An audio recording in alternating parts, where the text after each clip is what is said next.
La primera pregunta, ¿qué es el conocimiento? Bueno, ustedes, ¿qué es el conocimiento? Nosotros, después de hablar un rato, pusimos que el conocimiento es un conjunto de saberes conectados. Por medio del pensamiento se producen nuevas ideas, avaladas por una comunidad científica a través del consenso.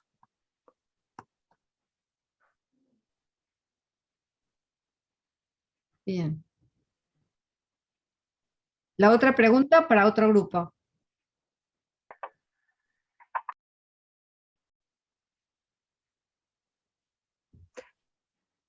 Les digo quién es el La- grupo 2. El grupo 2 es Luis Alberto Ávila, Marcelo Francisco Vildosa, María Inés Mayorga, Sandra Pinati y Silvia Borsuk. Bueno, voy a tomar la palabra, en realidad nos quedamos cortos de tiempo como para comentar un poquito más, así que, bueno, en realidad lo que estábamos intercambiando es, bueno, distintas miradas. Hay, por ejemplo, compañeros que respondieron las preguntas más para el lado, digamos, de la educación, ¿sí? Y bueno, yo, por ejemplo, en mi caso, hice como una definición de conocimiento en general, o sea, ¿La pregunta cuál era? ¿Dónde está el conocimiento? cómo se Sí, crea, creo, ah, no, ¿a dónde ¿dónde está está? el conocimiento? ¿Cómo Ah, se crea? bien. A ver, ¿cómo se cree? ¿Dónde está? Ah, no, pensé que teníamos que responder la primera, vamos con la segunda entonces. La primera, el primer grupo, la primera, el Ah, segundo, bien. la segunda y así. ¿Cómo se Ah, crea? bueno. No habíamos entendido entonces la consigna, estamos todos dormidos. No, no, ni Eh, ahora, en la cuestión grupal, sí. Bien, bueno, el conocimiento se crea, creo que de esa no llegamos a hablar. Acá me digamos, defino, puse que se crea en la mente, o sea, con las, a ver, creo que estoy, ahí está, Claro, lo que pasa que ahí hablo, lo que pasa que estábamos en ese bien, grupo y yo entré tarde y estábamos discutiendo de cómo respondimos las consignas. Entonces yo decía que las mías de conocimiento es como que yo tengo interiorizado Vygotsky, entonces como que más o menos me sale siempre lo de Vygotsky. Entonces, eso estábamos hablando cuando nos volvieron a llevar al grupo otra vez, pero en general de las consignas que tuvimos que responder para el trabajo práctico. Entonces, si tendría que tomar esa parte, la consigna, ¿cómo era que dijo? No lo tengo acá a mano al... Se crea y dónde está. Y es ¿Eh? relacionado con lo que vimos en el video. ¿Cómo se crea y dónde está? Ah, en relación a lo del video, no Claro, a la primera parte. no, es que el video, Mm, video es un documental que claro, justamente sí, sí, sí, sí, sí. es ese ámbito de producción, creación, Claro, circulación. y bueno, se va creando, creo que con las teorías, de acuerdo al video, las investigaciones van llevando nuevas teorías, se van aplicando, esas teorías van llevando nuevos conocimientos, las van corrigiendo, pero siempre con la teoría y experimentaciones, según el video. Siempre el papel del hombre con el objeto también, si te pones a pensar. Es como que es muy amplio. Yo es como que todo lo asocio con Vygotsky, por eso. ¿Cómo Nosotros no alcanzamos en el grupo a hablar de todo esto. Empezamos a hablar de la parte del conocimiento y de lo que hicimos con el trabajo. Cuando claro. cuando vos decís que lo asociás con Vygotsky, ¿cuál es la Mm. asociación? Es como que el sujeto y el objeto y el medio social. Es como que si no tengo, no estoy en el medio social y no hay una interacción, no podemos conocer.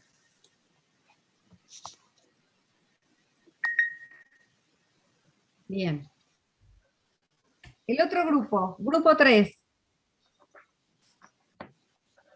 Nosotros en el grupo 3 habíamos hablado de que, por ejemplo, creo que la intención del trabajo era primero lo que nosotros teníamos creado en nuestra mente, que es el conocimiento, y después comparado con los videos, que nos hace dar cuenta que digamos, nuestra idea primaria se ve modificada. La pregunta nuestra creo que, o sea, digamos, la tercera pregunta es cómo se transmite el conocimiento. Sí. Nosotros veíamos que, digamos, desde nuestra idea, el conocimiento se transmitía a través del lenguaje, ya sea con señas, sea escrito. Pero, por ejemplo, luego de haber visto el video, se parte de un conocimiento básico o de una experimentación, de una base, y a partir de ahí se empiezan a mejorar, donde se generan distintas competencias, utilización de nuevos recursos, pero todos buscando mejorar ese conocimiento básico.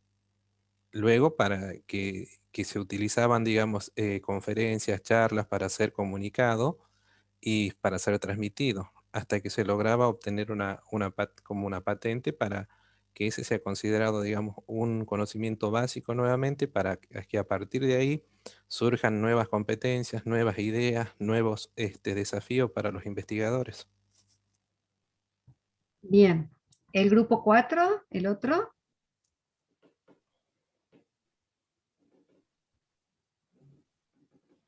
¿Cuál era la pregunta? ¿Cómo se comunica el conocimiento?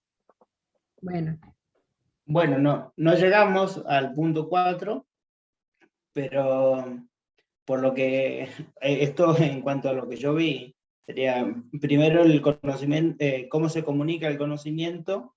Pareciera que primero por medios de comunicaciones locales y luego se publica directamente a unas publicaciones científicas que lo comparten con los demás países o con el mundo en general.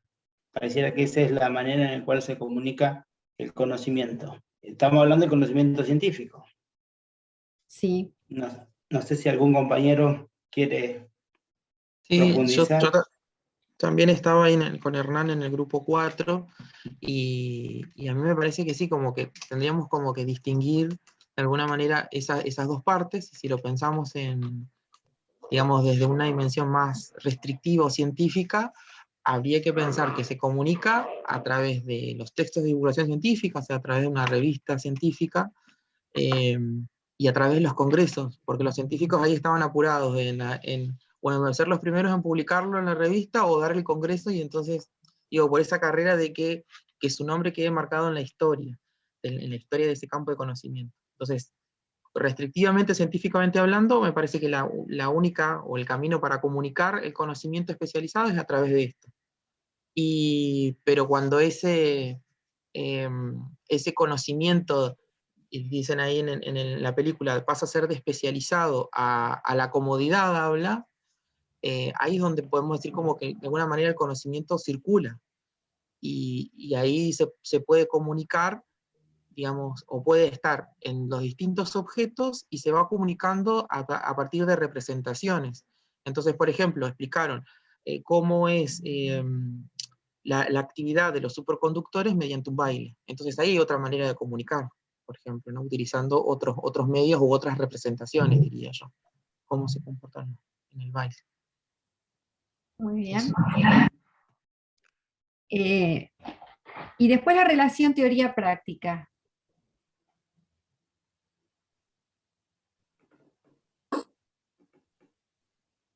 La teoría se relaciona con la práctica cuando existe la aplicación. Pasa del contexto de descubrimiento al contexto de aplicación.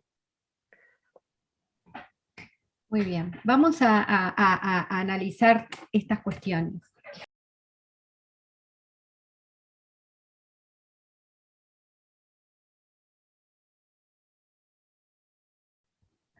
Les vamos a dejar también en el campus, en la clase anterior, por ahí editada, y una pequeña clase que habla de estas cosas, que en realidad las trabajamos en otro contexto, con estudiantes y las estudiantes universitarios que están haciendo sus tesis, ¿sí? Que es un ámbito de producción de conocimiento que tiene que ver también con trabajar estas ideas de conocimiento. ¿Por qué alguien que se le ocurra o que plantee ¿Por qué les parece que podemos estar nosotros y nosotras trabajando en este seminario esto? De construcción de proyectos educativos, de formación docente, no es un seminario donde estamos trabajando con tesistas, ¿sí? Para Sino que responder a una necesidad. Para mí, porque nosotros somos docentes que tenemos que hacer un ida y vuelta entre la teoría y la práctica. bien. Porque somos docentes y lo que ocurre adentro de las instituciones educativas suele estar bastante alejado como problemática del lugar donde se produce ese conocimiento. Si bien hay un conocimiento que es muy importante, que son los saberes cotidianos, que son los saberes que transitan en diferentes ámbitos, también hay saberes que son saberes denominados científicos, después vamos a ver qué quiere decir esto, que es de donde se supone que están ancladas las llamadas disciplinas, ¿bien? Ustedes desarrollan lo que se llaman materias. ¿Cuál es el nombre de las materias que ustedes desarrollan, por ejemplo? ¿En qué Filosofía. Matemática. Filosofía. ¿Qué Matemática. más? Filosofía, matemática, historia. ¿Qué más? Física, biología. La química, biología. Bueno, ahí hay nombres, ¿sí? Y estos nombres que ustedes son los encargados y las encargadas de distribuir y comunicar y enseñar con ciertas características particulares que tiene la enseñanza en las escuelas, tienen su origen fuera de la escuela. ¿Sí? Y hay una particularidad de los sistemas educativos que justamente se trabajan saberes que se producen en otra parte. Es un lugar muy extraño la escuela. Los sistemas educativos son muy extraños, porque parecido pasa en la universidad, pero en la universidad hay una diferencia, que muchos y muchas de los que están ahí dando clases, además, tienen la posibilidad de estar en lo que llamamos contexto de producción, los lugares donde se produce el conocimiento. Entonces, hay una brecha más corta, más chica, entre el lugar donde se produce el conocimiento y el lugar donde se reproduce. Cuando esa brecha empieza a ser grande, muchas veces nos sucede que estamos reproduciendo saberes que ya ni siquiera se están discutiendo en los ámbitos de producción. Hay un autor llamado Lundgren que justamente dice que cuando los contextos de producción del conocimiento, que pueden ser la producción científica o pueden ser los contextos de desempeño profesional, que también se produce el conocimiento, ¿sí? se alejan de los contextos de reproducción, y esto él lo analiza. ¿Qué pasaba? Cuando las sociedades tribales, ¿sí? ¿Cómo producían conocimiento? Se iba a cazar, ¿sí? Iban con los niñitos, tal vez los hombres o las mujeres que iban a cazar o a pescar, y en ese hacer aprendían a cazar y a pescar, ¿bien? O a tejer o lo que fuere. Cuando las sociedades se tecnifican, cuando las sociedades se industrializan, cuando las sociedades empiezan a sofisticarse, se empiezan a generar especialistas y expertos que conocen ciertos conocimientos y que deben transmitir al resto de la sociedad. Pero no pueden transmitir todos esos conocimientos a toda la sociedad, sino que se hacen nichos de experticia de cada ámbito de producción de conocimiento. Empiezan a nacer las disciplinas y todas estas cuestiones. Ahora que también empiezan a haber sistemas de poder, dónde empieza una, dónde empieza otra, y lo vemos hoy más que nunca. ¿Qué es la física? ¿Qué es la química? ¿Qué es la matemática? ¿Cómo separás? Y en el video se ve bien. ¿Cómo separás lo que es química, lo que es física, lo que es el lenguaje matemático, lo que es tecnología? Imposible. Por eso se trabaja en proyectos interdisciplinarios. Ya no está esa separación, que la separación tiene que ver con distribución de poder más que poner en común saberes para construir algo diferente. Entonces, dice Lundgren, cuando los contextos de producción, ya sea en las sociedades tribales, en las sociedades más tecnificadas, se separan de los de reproducción, ¿sí? Y de los de aplicación, aparece en la historia del hombre un problema a resolver, que es el problema de la pedagogía, dijo él, es el problema de la enseñanza, es el problema de la didáctica. Es decir, ¿cómo enseñamos eso que se produce en otra parte?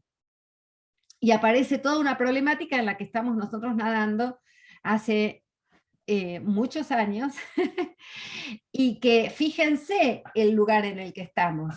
Tenemos que transmitir saberes de los que no participamos en la construcción, pero sin embargo están formando. Otro autor contemporáneo, y que ustedes seguramente en los ámbitos educativos, en algún curso, escucharon hablar, que es Yevalar, no sé si algunos lo escucharon, que habla de la transposición didáctica, porque sí hay textos que los docentes de, ay, porque Yevalar dijo, porque Yevalar, y entonces decimos saber sabio, saber para comunicar, qué sé yo, hasta saber didáctico, ¿no? Y dice, los docentes tenemos que hacer la transposición didáctica, y separa, los científicos por ahí comunican acá, y nosotros tenemos que aplicar.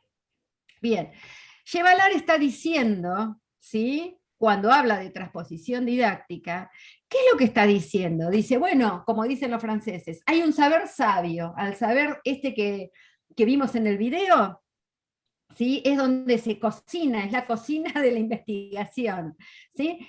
Ese saber, y ahora vamos a los temas de comunicación, ese saber se comunica de una manera. No se comunica primero en las revistas tipo Para Ti o cualquiera de esas, como hicieron sí los chinos. Esos salieron corriendo para dejarlo plasmado en algún lugar. Si aparece un conocimiento, imagínense, si aparece un conocimiento en una, no sé si ya está si ya circula Para Ti, o es que estoy muy vieja y me salió el Para Ti, pero bueno, en alguna de estas revistas, ¿sí?, ningún científico va a ir a la revista Para Ti a ver si hay algo interesante. Digo, no es eso los ámbitos donde va a haber algo interesante para comprar. Por eso hay revistas indexadas. Indexadas es que tienen una comunidad científica muy estricta que controla quién puede publicar ahí, que tiene que tener antecedentes, tiene que, si no, no puedo, sí. Hay revistas que tienen ISBN, que es un número que le está catalogando, digo, hay un montón de requisitos, y que publicar en esas revistas no es sencillo, tienen que pasar la publicación por muchas autorizaciones de pares que están en la misma comunidad, ¿sí? Y ahí recién se transmite el conocimiento entre el saber sabio. En el video se veía, bueno, los chinos la publicaron acá, pero nadie les dio crédito. Digo, entonces, ¿en dónde está la primera publicación? Y yo fui el primero, porque en ese ámbito de construcción del conocimiento no vamos a ser ingenuas. Hay mucha plata, hay debate de poder. Y cuando estamos hablando de publicaciones, estamos hablando también de estatus, prestigio, nombres. Y después, cuando hay algo que verdaderamente va a generar dinero, estamos hablando de patentes. Pero cuando hablamos de patentes, no estamos hablando de que esto pasa al interés social. Estamos, a ver, hoy en día, ¿qué es lo que nos está pasando? A ver, ¿cuál es el debate de hoy? COVID. COVID y la patente. O sea, y la patente de las vacunas. Claro, fíjense, estuvo la investigación, y la investigación se compartió porque, vamos acá, ¿qué pasó? No es que surge de la nada. Alguien dijo, primero está la teoría y después la práctica. A veces está primero la práctica y después la teoría, porque en el video se ve que hay un descubrimiento, ¿sí? Había una experiencia de los superconductores, había un aparato que habían diseñado, y el aparato decía algo que no podían explicar teóricamente. ¿sí? Que cómo es que no se aplica, ¿sí? La ley física que viene de una teoría de una ley física mecánica, ¿sí? A mayor temperatura, mayor... la ley de la resistencia, no recuerdo bien cuál era la que decía el video, pero esa ley obedecía a una física mecánica. No estaba inventada la ley, la teoría que explicaba por qué a cierta temperatura se les iba el diablo a esa ley, no la podían explicar, porque para explicarla no existía la teoría, y la teoría vino con la física cuántica, ¿sí? Donde decían, bueno, perfecto, ¿sí? A mayor electricidad, mayor corriente, ¿sí? Mayor corriente, ¿sí? Pasa para el otro lado directamente, ¿sí? Ahora, acá ¿qué pasaba? Decía, pero en un punto esto no sucede, se cae. Y lo que faltaba explicar es una diferente teoría de la resistencia, que la resistencia, cuando la explicaba desde la teoría cuántica, hacía un salto cuántico. Y lo explica a través de qué? Para que lo entendamos ustedes y nosotros, el público lego, que no entiende las fórmulas en las que hablan los científicos. Y organizan una metáfora que para nosotros y nosotros los docentes y los científicos también, la metáfora, ¿qué sería en los términos de Ausubel? Porque ustedes hicieron el curso pasado, no me van a decir eso, no lo vimos. La analogía hicieron. La analogía y la metáfora, ¿cómo opera para la enseñanza y el aprendizaje? ¿Qué función cumple en términos ausubelianos? Fueron uno de los modelos que vieron sobre el final. Hicieron de puente para que podamos entender. Hicieron de organizador previo. Hicieron de ese puente. Esa metáfora del baile es el organizador previo, que imposible entender, a ver, hay un salto, lo cuántico y demás, y no es muy fuerte para que nosotros podamos comprender que lo que explica la ley cuántica, ¿sí? Es que la conexión no es lineal, ¿sí? Que se espeja y hay un salto a la barrera, ¿sí? Porque los científicos decían, hay una barrera, ¿qué es esto? Pero sin embargo acá se salta la temperatura, ¿qué pasó? Pasó que no estaba la ley que explique eso. Entonces, la relación teoría-práctica en el ámbito de construcción de conocimiento, ¿qué sucede? Digo, a veces está la teoría explicativa y a veces no está la teoría explicativa. Y pasan muchos años, en este caso pasaron como más de 30 años, para que puedan entender qué es lo que sucedía ahí. A veces está primero el experimento, la situación que no resiste las teorías existentes. Esta es la relación. Esto es lo que pasa en los ámbitos de producción de conocimiento.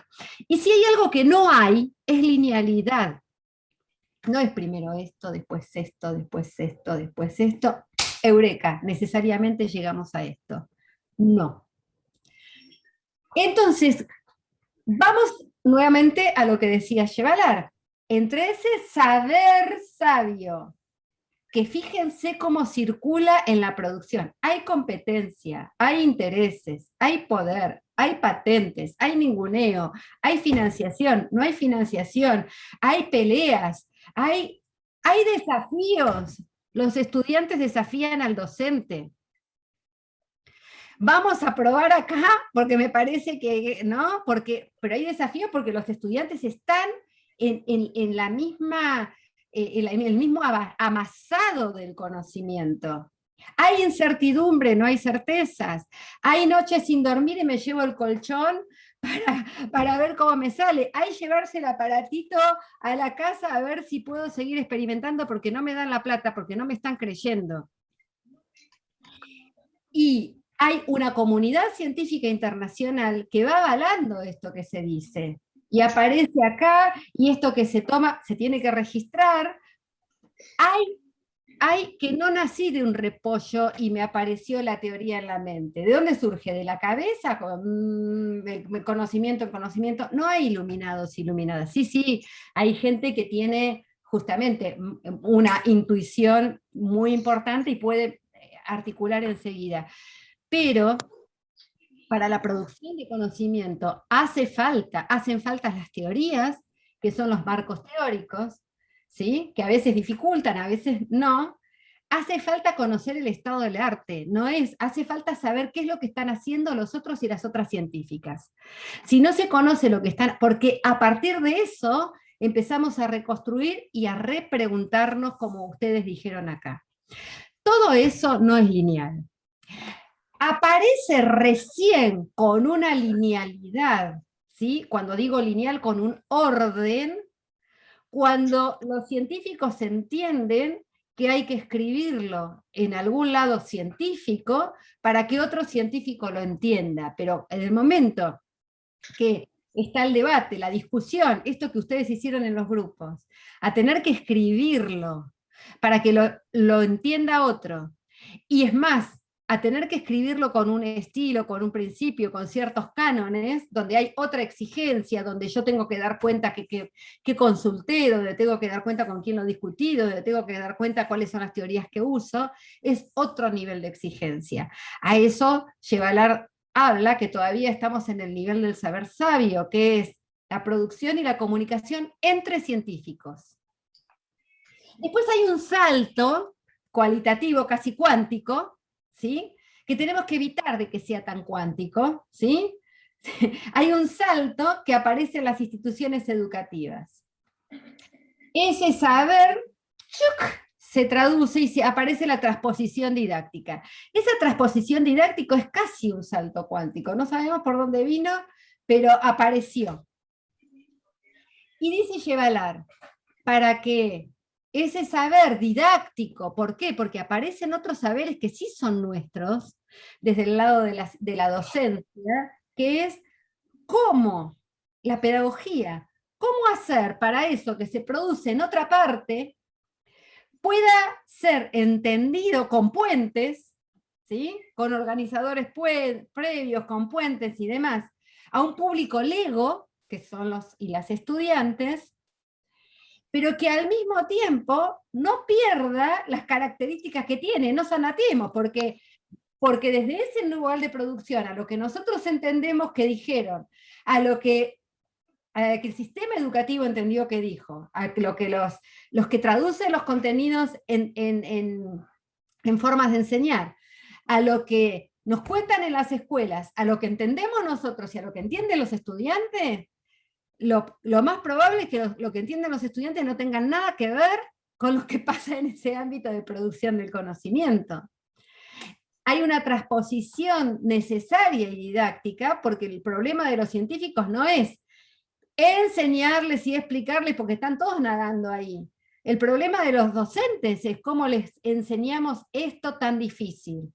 ¿Y cómo vamos a usar una metáfora si ni siquiera conocemos la teoría? Entonces, Yevalar dice, la única forma que tenemos para evitar toda esta transposición es la vigilancia epistemológica. Y la vigilancia epistemológica es, ponernos en contacto con algún ámbito de producción de conocimiento, porque el ámbito de producción de conocimiento es el ámbito epistemológico. La epistemología, ¿sí?, es la rama de la filosofía que habla de cómo se construye el conocimiento científico. Las preguntas epistemológicas son estas. La epistemología le pregunta al conocimiento, ¿qué es el conocimiento? ¿Dónde está el conocimiento? ¿Cómo se crea el conocimiento? Esas son preguntas epistemológicas. Entonces, no es las preguntas científicas, las preguntas ontológicas son otros. Bueno, a ver, el físico no se pregunta, ¿qué es la física? ¿Cómo se crea la física? Esas son preguntas filosóficas, pero son preguntas epistemológicas. ¿Pero por qué es importante? Porque cuando el físico dice qué es la física, y empieza a demarcar su objeto de conocimiento, que de esto se trata la epistemología, bueno, demarquemos el objeto de conocimiento. Desde la física te van a decir, desde la química, y ahí se van a pelear. Porque empiezan, el químico, no, esto es mío, no, pero esto es mío. Cuando empiezan a hablar de la demarcación, dónde empieza uno y termina otro, empiezan los sistemas de poder. Y esto sucede también, y ni les cuento en las ciencias sociales, ustedes saben, ¿sí? O sea, ¿dónde está el límite? Entonces, ese objeto de conocimiento que construye la ciencia para conocer, tiene que estar muy claro. Y de lo que es y lo que no es, y que empiezan a trabajar juntos, y aparece la interdisciplina, la multidisciplina, la transdisciplina, son todos términos nuevos que se trabajan no tanto a veces en la construcción de ese conocimiento. Entonces, estas preguntas iniciales son preguntas epistemológicas, que en general no nos preguntamos en las aulas. No vamos a hacer un curso, ¿sí? Un curso de epistemología, pero sí tenemos que tener presentes como docentes que nosotros trabajamos con conocimientos que se producen en otra parte, ¿sí? Y encima los tenemos que traducir didácticamente. Entonces, y lo que está de moda, ahora están los proyectos. Claro, tal vez sea lo más acertado. Y aquí antes escuchábamos, bueno, yo tengo que hacer un proyecto y no sé si ir para adelante o para atrás o cómo ubicarme, ¿sí? Hay una producción propia que existe en las instituciones educativas, ¿sí? Que es la producción didáctica, pedagógica, pero esta tiene que estar, podemos transponer si tenemos algún contacto con este nivel epistemológico donde se crea, ¿sí? Pero esa producción es nuestra, y es en esa producción, siendo rigurosos desde la vigilancia epistemológica, donde sí podemos intervenir, que es el campo curricular, que es el campo donde empezamos a nadar ahora, que es esto donde se está ofreciendo. Decimos, bueno, tenemos que organizar esta enseñanza, porque, vuelvo a aquello, en el punto de producción de conocimiento científico está todo desordenado. Se ordena en las revistas científicas, pero si nosotros las leemos no entendemos nada, ¿sí? Después se pasa al conocimiento educativo, que encima, por ahí es pura metáfora. Tal vez sí, tal vez no, ¿sí? ¿Y cómo la recibimos nosotros en los programas? ¿Cómo recibimos eso en los programas? Escuelas. Como un recorte. Bien. Es un recorte. Es un recorte de algo que hizo alguien y que encima lo recibimos uno tras de otro. Tema 1, tema 2, tema 3, tema 4, tema 5, tema... Entonces, resulta que nosotros recibimos algo muy ordenadito, un recorte que hizo alguien, primera edad, ¿y qué pasa en ese ámbito de conocimiento donde están discutiendo si es cuántico o no cuántico? Entonces, esta es la vigilancia epistemológica, que si algo que no sucede en cómo se produce el conocimiento es el orden. Que sí tenemos presente que lo tenemos que ordenar de determinada manera y nosotros para enseñarlo, claro. Pero cuando aparece en las instituciones educativas, y de hecho está apareciendo y aparece en la provincia de Santa Cruz con la modificación del campus y nos interpeló el COVID, ¿bien? Lo que aparece es una discusión curricular que no tiene orden, porque ahí también se están debatiendo cuestiones económicas, políticas, científicas, todo, cuestiones de poder, ahí hay un debate importante. Y nosotros los docentes somos protagonistas. Entonces esto de que pensemos y reflexionemos, ¿dónde estamos? ¿Cuál es nuestra relación con la producción de conocimiento? ¿Cómo lo estamos recreando en las instituciones educativas? Y que nosotros tenemos y que debemos tener esa capacidad de producir conocimiento en las aulas, es este el momento. El COVID, ¿sí? Esta pandemia interpela a los sistemas de poder, a la plata o no plata. Fíjense que internacionalmente Alemania no quiere largar las patentes, en el otro del mundo sí quiere largar las patentes, ¿sí? Porque se considera que hay mucho dinero detrás y hay mucha restricción. Largo o no largo, te doy, hay países pobres que no van a terminar de vacunarse. Hay países ricos que ya tienen el 60% de la población vacunada. Hay discusiones locales que acá, en Buenos Aires, que lo que hace la ciudad de Buenos Aires, lo que hace la provincia de Buenos Aires, lo que hacen las provincias del interior. Fíjense todas las cosas que se dirimen en torno a la producción de conocimiento. ¿Quién tiene la primera idea? ¿Quién tiene la primera? ¿Y hay cuántas vacunas? La vacuna china, la rusa, la francesa, la inglesa, la alemana, la yanqui, la india. ¿Quién tiene la patente? ¿La patente es de una, es de todas o se libera? ¿Quién puso la plata?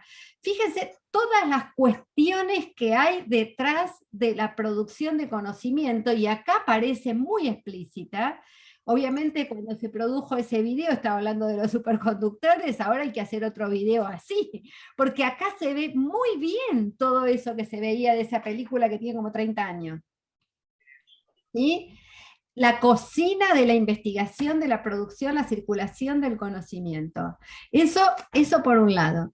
Después en algún momento nos va a llegar, ¿sí? Y en determinadas disciplinas, qué se investigó y cómo se investigó, y resulta que primero vieron esta cepa y salió esta cepa, todo así ordenadito, bien pensadito, ¿sí? Y bien recortadito, ¿sí? Y hay un montón de cosas detrás que no aparecen, pero que en los sistemas educativos aparecen así, uno tras del otro. Y otra cosa, fíjense cómo impacta en la forma de enseñar. Este curso estaba pensado antes del COVID.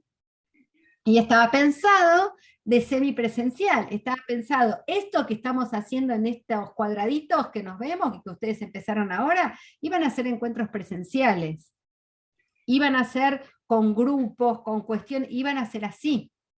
Y cada 15 días, bueno, el seguimiento del foro de la presencialidad. Esto nos empezó a interpelar. ¿Sí? En este caso, ¿sí? En el caso de la provincia de Santa Cruz, inclusive se empezó a trabajar previamente, inclusive al COVID, a ayornar esa plataforma de una manera totalmente distinta a la que estaba. Totalmente distinta, pensando, y les digo con absoluta honestidad, porque en ese momento se consultó a la Universidad de Avellaneda, y yo estuve con ese proyecto pensando cómo hacer justamente una plataforma interactiva, una plataforma donde después apareció el COVID con todo, ¿no? O sea, una plataforma donde los y los docentes tuvieran una actividad mucho más importante, pero ¿qué hace el COVID? Interpela nuestras formas de enseñar, interpela el vínculo que tenemos que tener con la tecnología educativa. ¿Cómo es esta enseñanza mediada por tecnología? Nos hace repensar nuestra práctica, nos hace pensar, digo, a ver, ¿cómo lo hago? O sea, tengo que producir material, no tengo tiempo, al mismo tiempo trabajar en contenidos, digo, estas cosas están sucediendo, y nos están sucediendo a nosotras y a nosotras, y nos están poniendo en el lugar, pero no solo a nosotras y a nosotras como docentes, en todos los ámbitos. El médico en el hospital, el terapista, el enfermero, que está en contacto con la vida y la muerte. ¿Sí? Y entonces, esta cuestión tan mundial, que pone blanco sobre negro lo que estaba sucediendo, pero ahora en su forma más cruda. ¿Sí? Los médicos hasta acá, sin insumos, con insumos que no, qué sé yo, tratando de resolver sobre la base de lo que se produce también en otro lado, pero tienen una producción propia que surge de ese hacer. Nosotros los docentes también tenemos una producción propia que surge de ese hacer, y estamos trabajando encima cómo trabajar proyectos educativos en un marco de virtualidad, con temáticas que se producen en otra parte, pero que al mismo tiempo estamos produciendo nosotros, y tener que formarnos en un curso que cada vez somos menos, acá somos 26, incluidas nosotras 4, de nosotras 4 digo las docentes, 3. Entonces, es un nivel de exigencia importante, por lo cual es muy meritorio lo que están haciendo ustedes en esta mañana de lunes. Julia, Sí.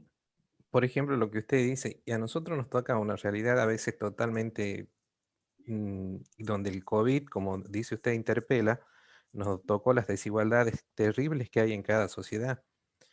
Yo tengo escuelas primarias, 2 primarias y 3 técnicas, 2 técnicas, 3 técnicas, y nos pasa que hay chicos que no pueden acceder a la virtualidad. No están ni siquiera con una conexión de una videollamada de WhatsApp para poder llegar a ellos. Hay escuelas primarias que se conectan 5, 4, de un total de 30, 32. Mira, Juan, es tan importante lo que estás diciendo, y ahora les voy a contar lo que sucede en un ámbito de producción de conocimiento educativo. ¿Sí? El viernes pasado tuvimos una reunión de investigación con colegas investigadores e investigadoras de Brasil. ¿Sí? Porque vamos a iniciar una investigación conjunta que tiene que ver con concepciones docentes. Como nosotros hace mucho tiempo trabajamos eso, este curso, les había dicho, es producto de lo que trabajamos en esas investigaciones, por eso trabajamos con ustedes, bueno, qué pasa desde sus concepciones y cómo hacerlas andar en un proyecto. La gente de Brasil también trabaja algo así en formación docente. La gente de Brasil trabaja en formación docente y ellos trabajan mucho, fundamentalmente en el nivel secundario y primario. Nosotros trabajamos mucho a nivel universitario. Y una de las problemáticas que surgió es cómo se construyen los objetos de investigación. Estábamos diciendo, bueno, que trabajamos concepciones y cómo y demás. Apareció este atravesamiento, apareció qué es lo que pasa con los y las docentes brasileros que trabajan muchos docentes de esta universidad trabajan con docentes que trabajan en las favelas, con docentes que trabajan en lugares de riesgo, ellos trabajan mucho la pedagogía de Freire, ¿no? Entonces tienen mucho trabajo en eso. Y la problemática que surgió es esta, la desigualdad, la falta de acceso a la tecnología. Ellos están desde el punto de vista de las estrategias del Estado Nacional muy abandonados, porque Bolsonaro nada con eso, y cuando así todo, con estas desigualdades que nosotros estamos viviendo y que conocemos, estamos a años luz de lo que están viviendo ellos, de su realidad en la favela, y sin ningún apoyo, sin hablar de pensar en plataformas tecnológicas. Nos estaban diciendo que están yendo con las guías escritas, ¿sí? ¿Cómo se llama? Las guías didácticas, ¿no? No pueden pensar ni siquiera que cuenten con celulares. Entonces, voy a lo otro. Acá en Santa Cruz se llaman cuadernillos. Bueno, cuadernillos. Entonces, fíjense cómo, voy a lo otro, ¿no? En esta investigación, pensamos en que es interesante iniciar una investigación, a ver qué está sucediendo ahora desde lo educativo. ¿Qué está sucediendo en estos contextos tan adversos con la mediación tecnológica y la realidad, COVID, ¿sí? ¿Qué está sucediendo en contextos primarios, secundarios y universitarios de Argentina y Brasil?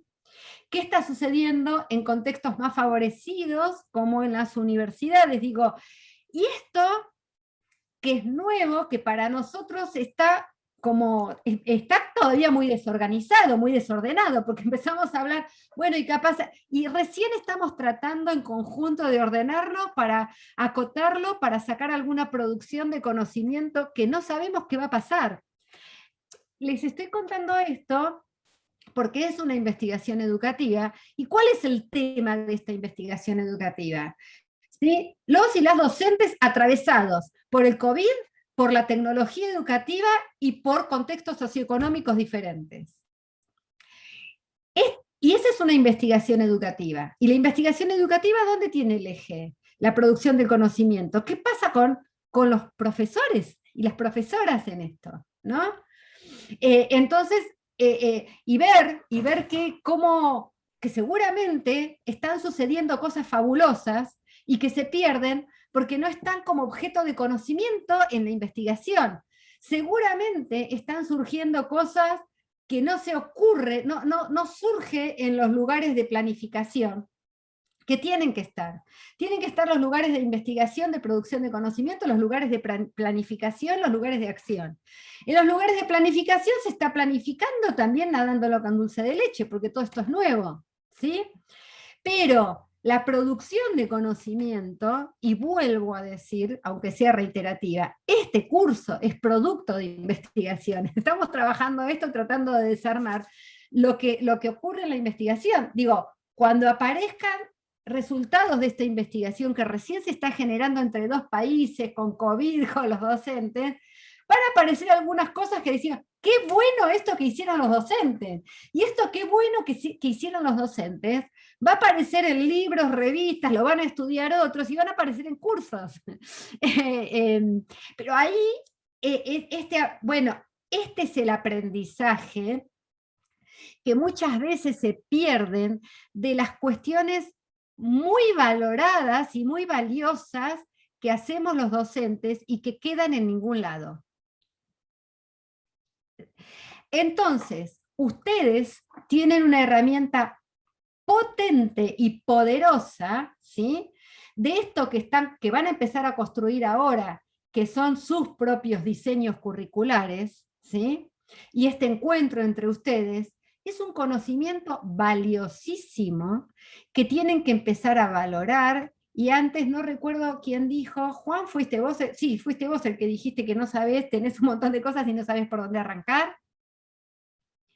Bueno, en el tema de dibujo técnico, en el tema de hacer proyectos, cómo conciliar. Este va a ser el valor de la producción de conocimiento que es propio de ustedes. Y ahí es donde ustedes tienen que adquirir confianza, porque hay saberes que tienen, que construyen con otros, hay saberes que no tienen, que van a tener que ir a buscar, ¿sí? Y hay una conciencia que tienen que tener, que sí que en un punto tienen que conectarse con el lugar donde se produce el conocimiento para no estar repitiendo cosas que ya no existen. ¿Sí? Pero bueno, vamos a trabajar esto en este taller. Ustedes van a producir su diseño curricular sobre la base de contactarse con lo que saben, con lo que no saben, y la construcción con los pares, porque acá sí los científicos no están aislados, ¿sí? Acá se dice, ¿sí? Hay saberes conectados, hay nuevas ideas, hay viejas ideas, ¿sí? Hay una comunidad científica y hay un consenso. En todo caso, ¿sí?, ese conocimiento surge del consenso y de la objetividad no existe, es un acuerdo intersubjetivos entre pares. Julia, por ejemplo, nosotros, lo que recién usted nos contaba, o sea, la escuchaba, ¿cómo nos demarca, digamos, el conocimiento? ¿Cómo nos va marcando? Porque, por ejemplo, somos un grupo de 9 docentes que tenemos que armar nuestro proyecto y cada uno es como que está marcando un límite de poder, porque cada uno se manifiesta dentro de, digamos, del conocimiento que puede tener específico.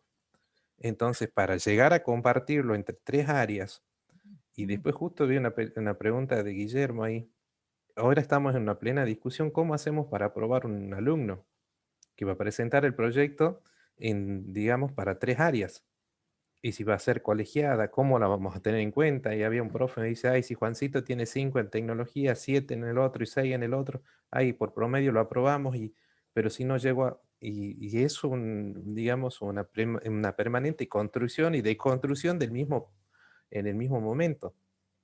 Y creo que esto hubiera sido ideal antes de empezar para que cada uno nos podamos parar y, como dice usted, empezar a generar a partir de esto una base para que sigamos construyendo todos. Bueno, vamos a saltar algunas cosas más teóricas que las van a tener que trabajar en el foro, ¿sí? ¿No? Acá, para acá trabajar esta construcción del proyecto, ¿sí? Porque ustedes tienen un apuro, bueno, lamentablemente está casi simultáneo con lo que están haciendo, pero es así, Juan, y tanto es así que ayer y antes de ayer tuvimos no tuvimos las tres, pero en un momento lo hablé con Antonella, en otro momento con Anabela, ¿sí?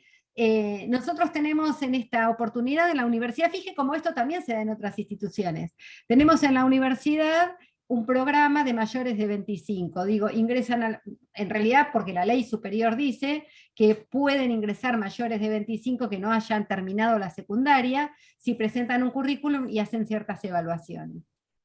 En esta oportunidad, como antes las evaluaciones no servían porque la gente que no terminó la secundaria, dar un examen no sirve, generamos un espacio que es nuevo de proyecto, o sea, durante un cuatrimestre tienen que cursar talleres, ¿sí? Talleres de matemática, de lectocomprensión y de ciencias, tanto sociales como naturales. Y se planteó el problema de la evaluación. Entonces, justamente estamos pensando en el diseño de una evaluación colegiada, ¿sí?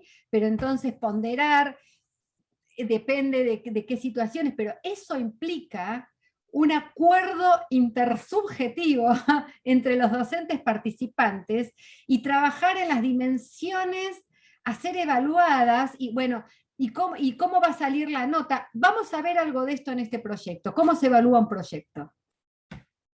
¿Sí? Vamos a trabajar cómo se evalúa un proyecto, porque cuando estás pensando en proyectos, ya no podés seguir pensando en la evaluación individual por materias. O usás el criterio del proyecto, o usás el criterio de compartimentos estancos por materias, pero ahí hay sistemas de poder. Pero esto, lamentablemente, lo vamos a ver ya cuando estemos en la instancia de la evaluación del proyecto que ustedes vayan generando.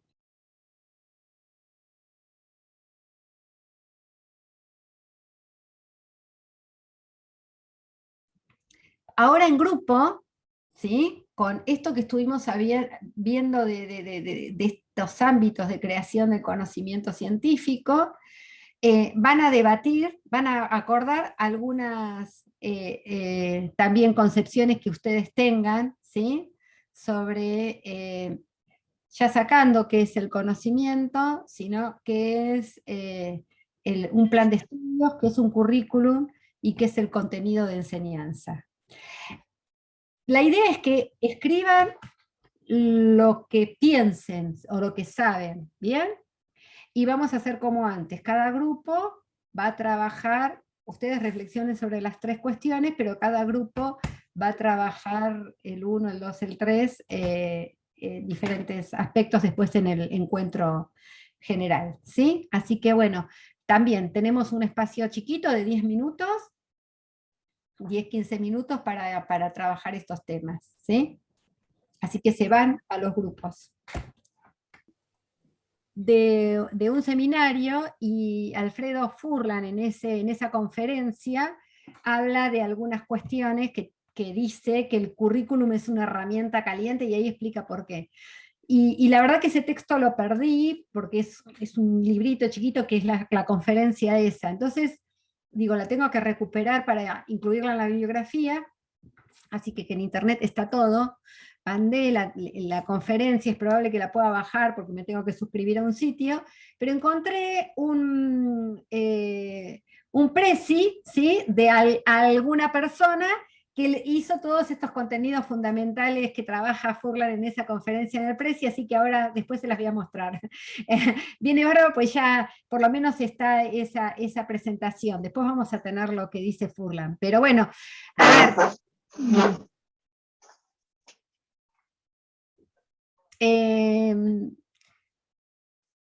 ¿Cuál era la primera pregunta?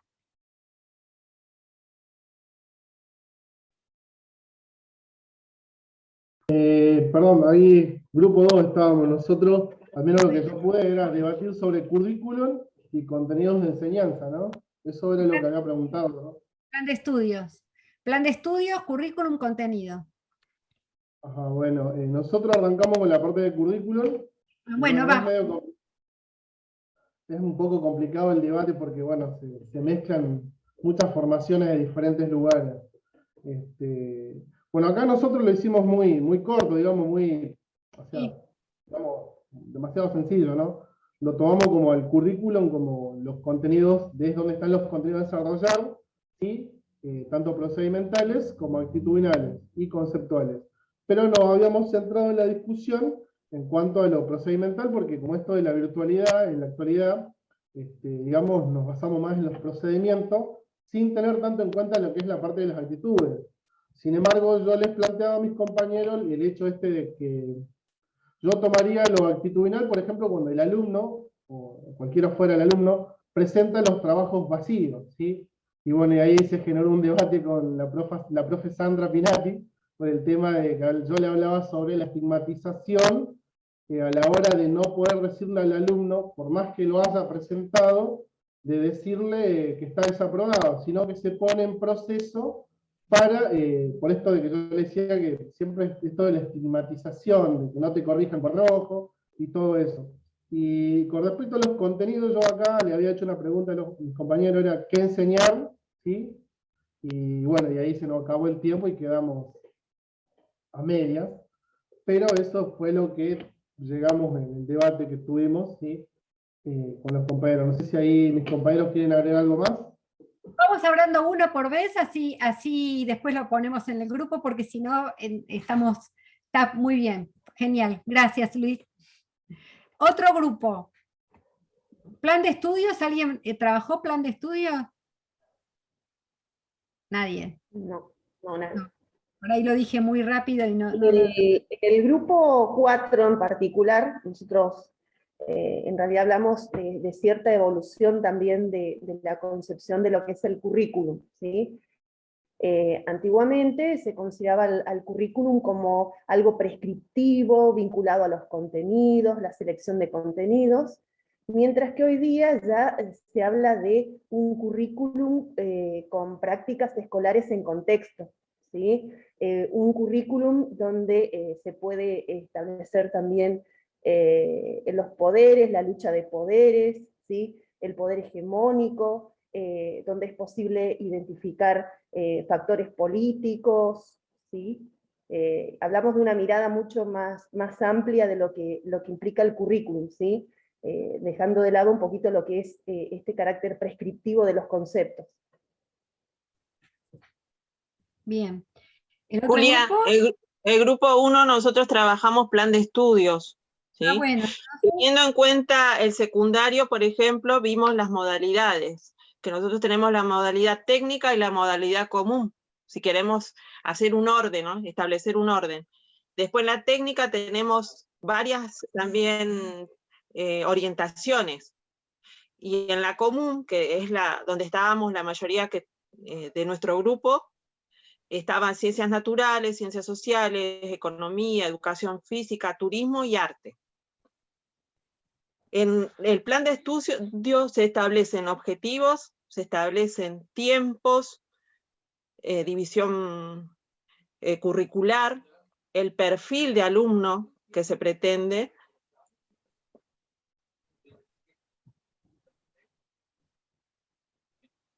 Eso lo sacamos como algo general, ¿sí?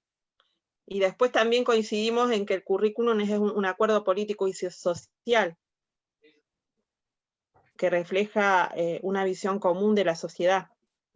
Antes sí, era prescriptivo, seguro.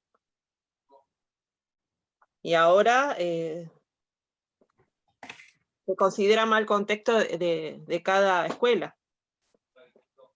Analizábamos también los planes de estudio, que si bien la prescripción dice una cosa, en las prácticas, en contexto, se observa otra.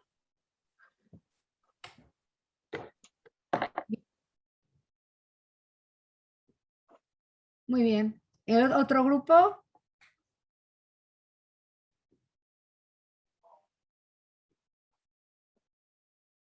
¿Ya está? En el grupo nuestro teníamos estaba más que anotar, habíamos hecho un debate, digamos, por la situación, por cómo estamos trabajando. Pero, por ejemplo, yo considero que el currículum es un proyecto educativo, donde se incluyen los planes de estudio que tienen que ver con la orientación y el perfil que se necesita de los alumnos, desde donde salen de ahí los contenidos, siempre pensado en las orientaciones y pensado también en cada región para poder ser implementado hacia los alumnos, hacia los estudiantes. Bien.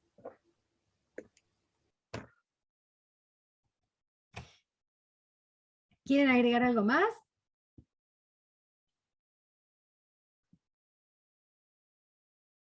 No, bueno. Vamos ahora entonces a hacer un poco de historia y ahora les voy a mostrar también de dónde surge cada cosa. Y les voy a mostrar también esto que apareció acá. ¿Vas a compartir pantalla? Espera, ahora comparto, después de... cada uno de estos términos tiene un origen, ¿sí? Plan de estudios viene de la idea medieval, jesuítica, después acá, que era la organización racional de los estudios, del latín ratio studiorum.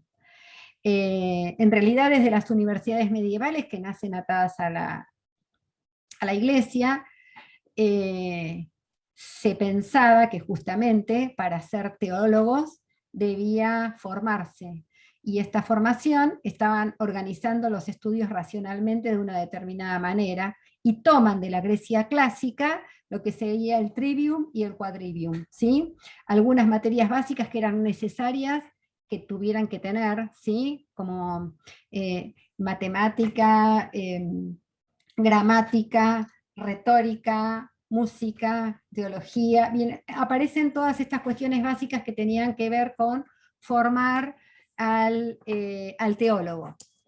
Ustedes saben que en tema de sistema educativo formal, la primera institución que se crea como sistema educativo formal, ¿sí?, más allá de lo que parecía ya por la Grecia clásica, que era el gymnasium y la academia, pero en términos donde empieza la población a asistir a estas instituciones, aparece la universidad, aparecen las universidades antes que las escuelas secundarias que hoy conocemos, ¿sí?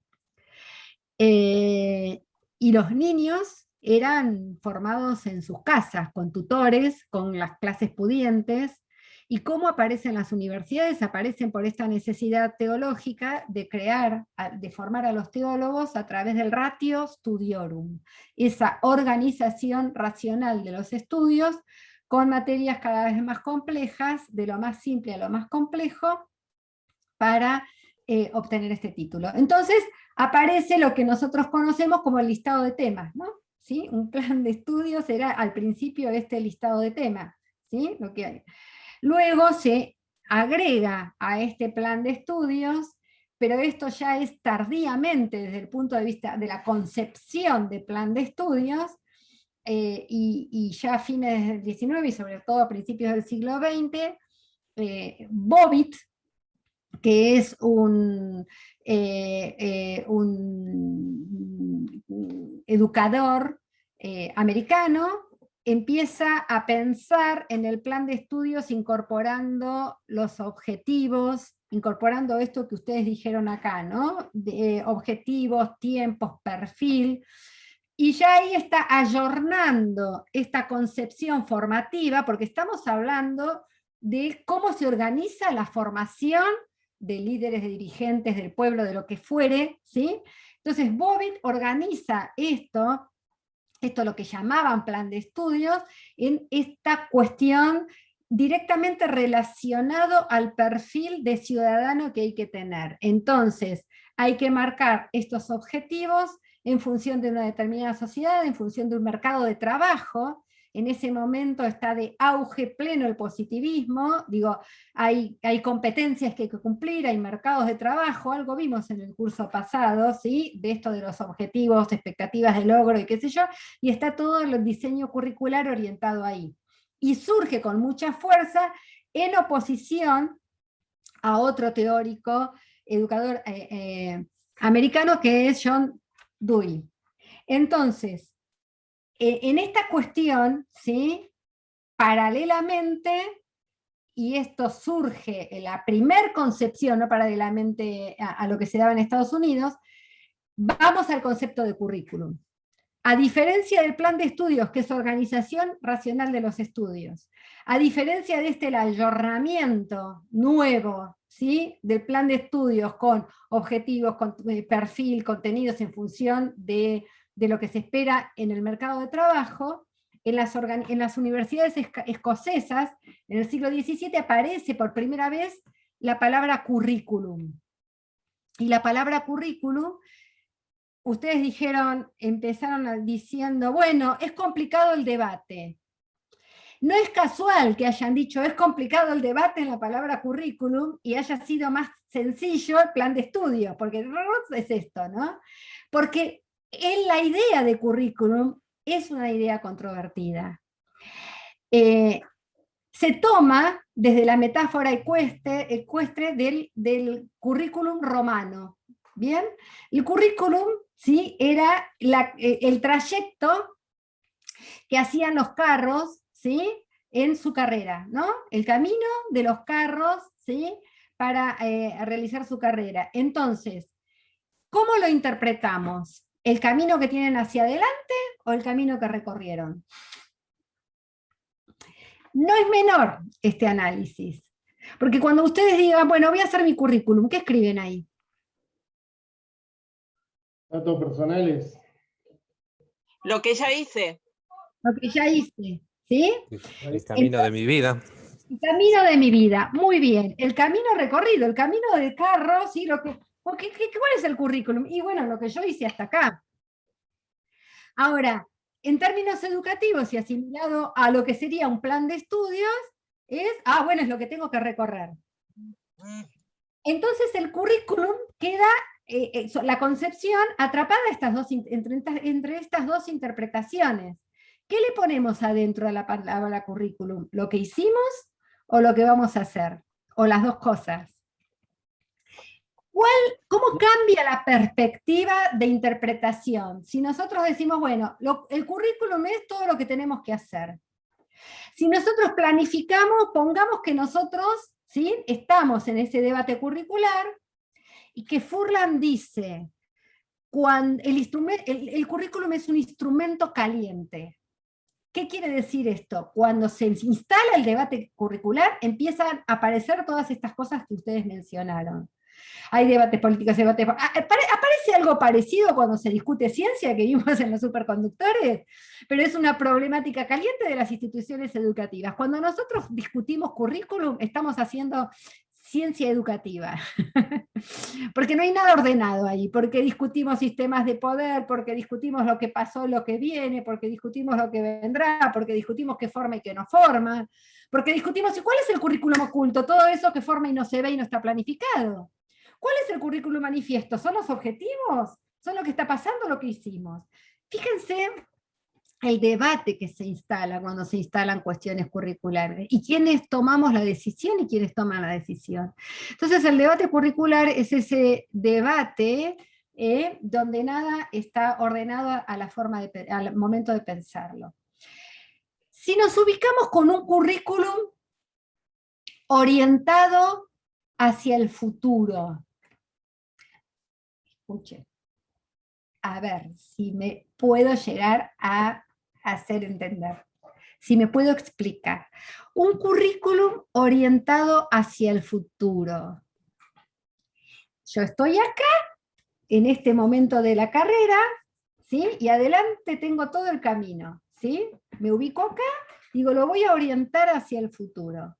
¿Cómo debiera yo pensar ese currículum? ¿Por proyectos? Por proyectos. ¿Y cómo debiera yo pensar entonces por proyectos? Pero por proyectos, ¿cómo pienso yo un currículum orientado hacia el futuro? Tengo este es el camino, ¿sí? Este es el camino. Yo estoy acá, digo, lo tengo que orientar hacia el futuro, entonces, ¿cómo me lo imagino? Yo me imagino, porque había visto un informe en algún momento, sobre cómo trabajaban las universidades en Canadá, y ellos hacían algo así como futurología, por decir, de acá a 5 años voy a necesitar ingenieros astrofísicos, y voy a necesitar, no sé, biólogos, y ellos como que planificaban a futuro y decían, bueno, la formación a partir de el año, vamos a suponer 2021 al 2026, voy a formar profesionales en qué, en lo que yo a futuro voy a necesitar. Porque en realidad el informe trataba sobre la superpoblación que existe en nuestro país de docentes, sobre todo, ¿sí? Como que ellos en Canadá no les pasaba eso, ¿por qué? Porque decían, a ver, yo voy a necesitar astrofísicos, voy a necesitar biólogos, bueno, dentro de este contexto, o sea... Julia, me parece que hay que pensar en la autonomía del alumno, porque si nosotros le enseñamos a aprender, el alumno va a aprender lo que necesite, cuando necesite. Alba pone otra perspectiva. Vamos por lo que dice Luis. Luis, eso tiene que ver con una planificación estratégica a nivel política pública, ¿sí? Que en muchos países, también en Cuba, hay en muchos países, es una política pública que decís, bueno, yo estoy proyectando desde el punto de vista de la política pública poner más recursos acá, ¿sí? Porque estoy proyectando en que esto va a suceder. En la época donde se desindustrializa un país, y se pone un país donde lo que prevalece es la formación en servicios, estás también delineando qué tipo de país. Por ejemplo, en la universidad nosotros creamos algunas carreras estratégicas, y allá por el 2015, 2014, que tenían que ver, por ejemplo, la carrera de ingeniería en materiales surgió con la necesidad de empezar a pensar sustitución de importaciones. Pero ya ahí creas esto porque necesitas que empiece a haber en un país sustitución de importaciones. Digo, esto tiene que ver con políticas... políticas públicas.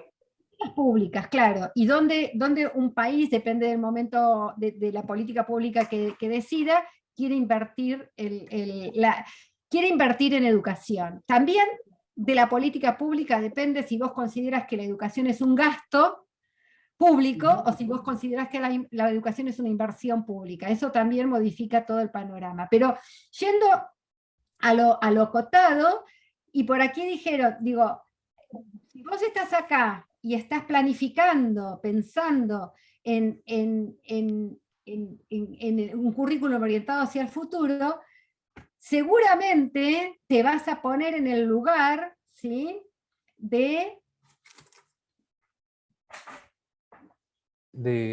buscar estrategias y contenidos a desarrollar en el futuro, teniendo en cuenta, por ejemplo, la pandemia, que nos lleven a alcanzar un objetivo. Claro, pero en ese caso iría en contra, por ahí, principios de la ciencia, porque todos sabemos que a medida que el tiempo, o sea, hoy decimos que tenemos o creemos que la vacuna del COVID es la de Pfizer, ¿sí? Y de repente mañana te puedo refutar porque la ciencia avanza, pero a pasos abismales, ¿sí? O sea, por ahí es complejo el tema de planificar a futuro. Bien. Entonces, cuando hablamos... No, perdón. Edulvina. Sí, no, que estaba pensando en esto de la planificación a futuro, teniendo en cuenta el contexto actual y por ahí igual viendo algunos avances científicos, tener en cuenta la inclusión de las nuevas tecnologías de la información y la comunicación es como prioritario en esto de planificar a futuro. Eso nada más quería agregar. Bueno, vamos al concepto de currículum, carrera de carros, ¿sí? Orientado hacia el pasado, orientado hacia el futuro. Cuando yo estoy hablando de un currículum orientado hacia el pasado, ¿sí? Orientado hacia el pasado, es complejo. Cuando yo proyecto, diseño, vamos a esto. Cuando yo hablo de un currículum orientado hacia el futuro, ¿sí?, que pienso en cómo puede ser algo en el futuro, me tengo que basar en la concepción de currículum que tiene que ver con el trayecto realizado. Tiene que ver con los principios, el punto de partida, tiene que ver con el contexto, tiene que ver con incluir el contexto, pero tiene que ver con que yo no sé lo que va a pasar en el futuro. Como yo no sé lo que va a pasar en el futuro, yo lo que tengo que tomar es esta cuestión de principios, ¿sí? Donde yo me concentre en la construcción, en estos principios, en este contexto, y en la construcción de lo que está sucediendo para seguir construyendo. Porque tengo que dejar este margen de que no sé lo que va a pasar. Entonces ahí, cuando yo me ubico en la concepción de currículum, ¿sí? Como el proceso, la carrera de carros, el proceso que estoy haciendo y viene haciendo, y que me da la perspectiva, a partir de estos principios, cómo me puedo proyectar.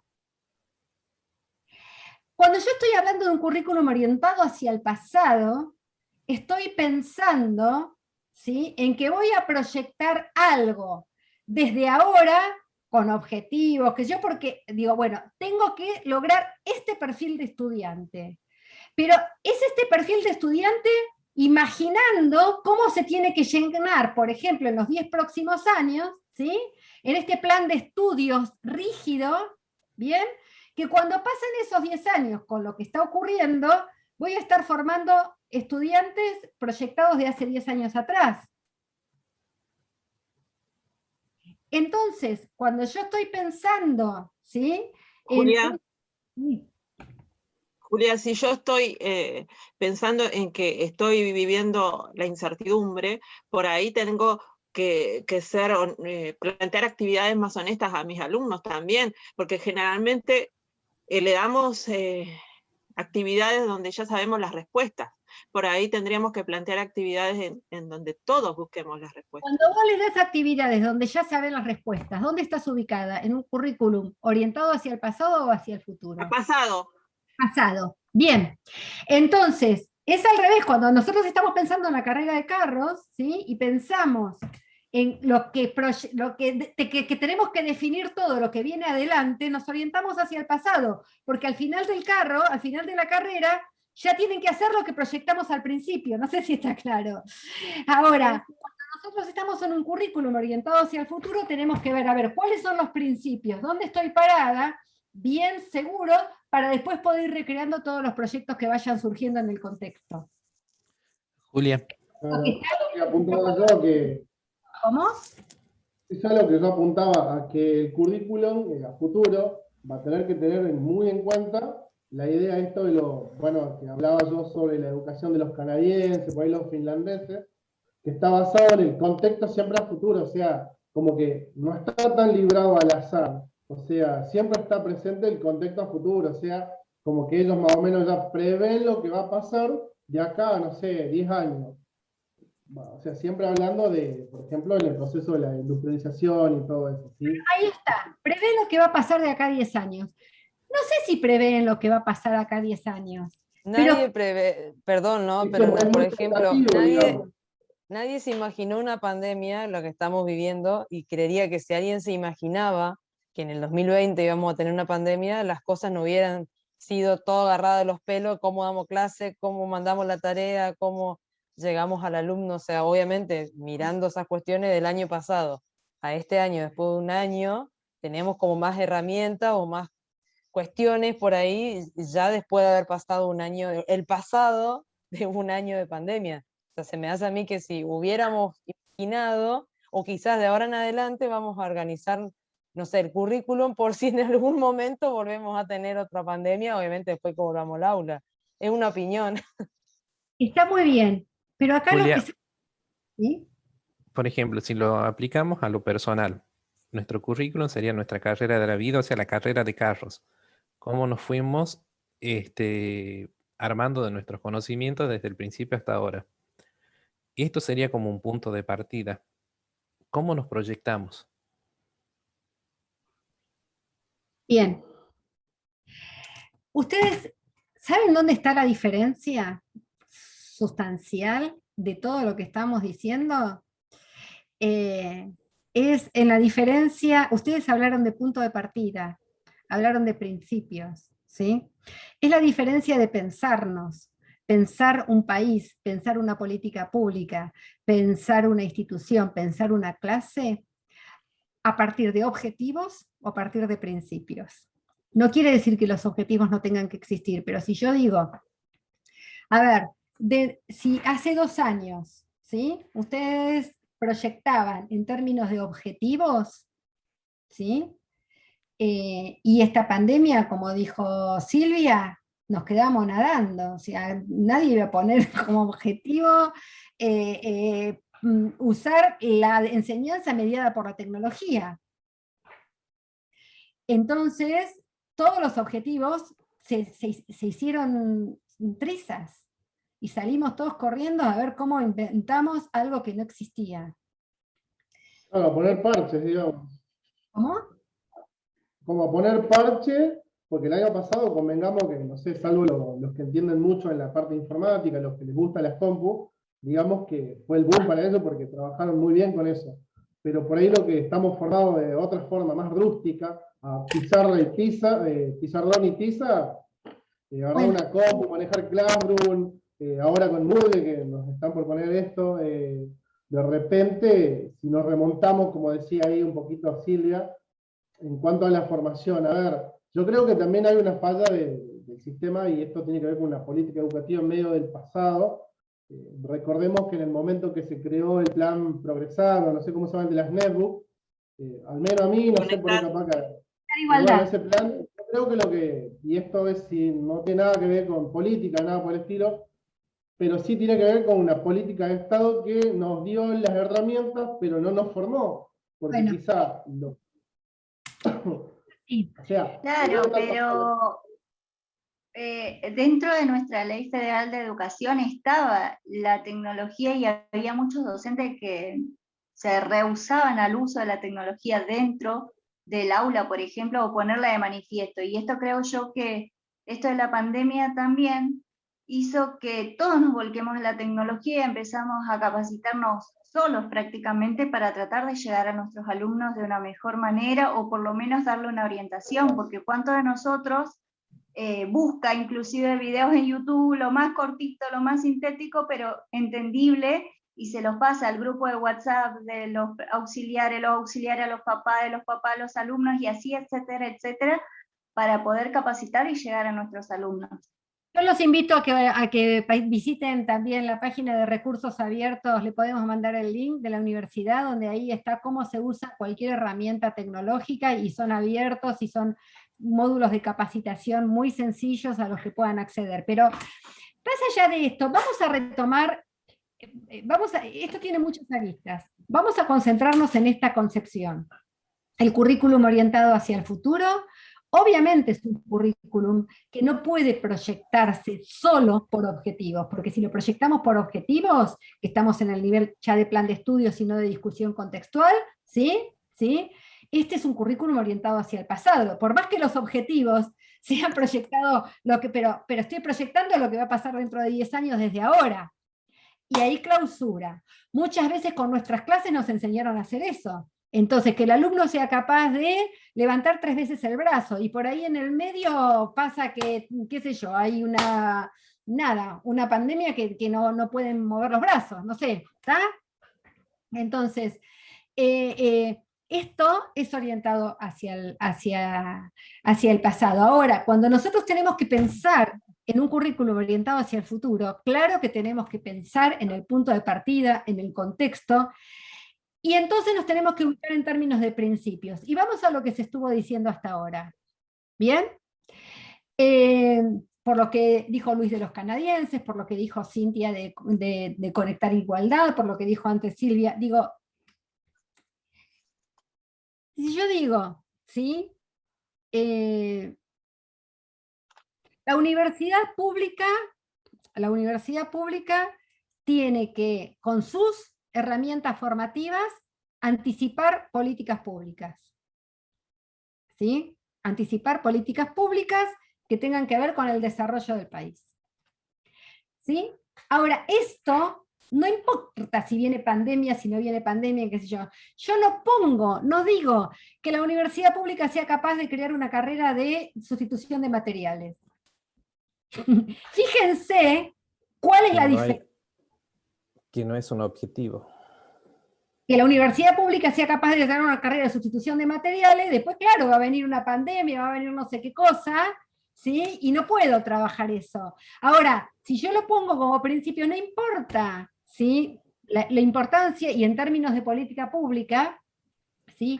Voy a invertir ahí, pero porque yo estoy partiendo de un principio, que es una convicción, que es una concepción, que después veo cómo la voy a hacer, cómo lo voy a hacer circular, ¿sí? Pero es mi punto de partida, es mi currículum, yo soy esto con lo que traigo, con lo que soy, y a partir de esto tengo que, sin correrme de estos principios, tengo que ir viendo cómo se van construyendo en diferentes contextos. ¿Sí? Entonces, yo puedo decir, los y las docentes y los estudiantes, ¿sí?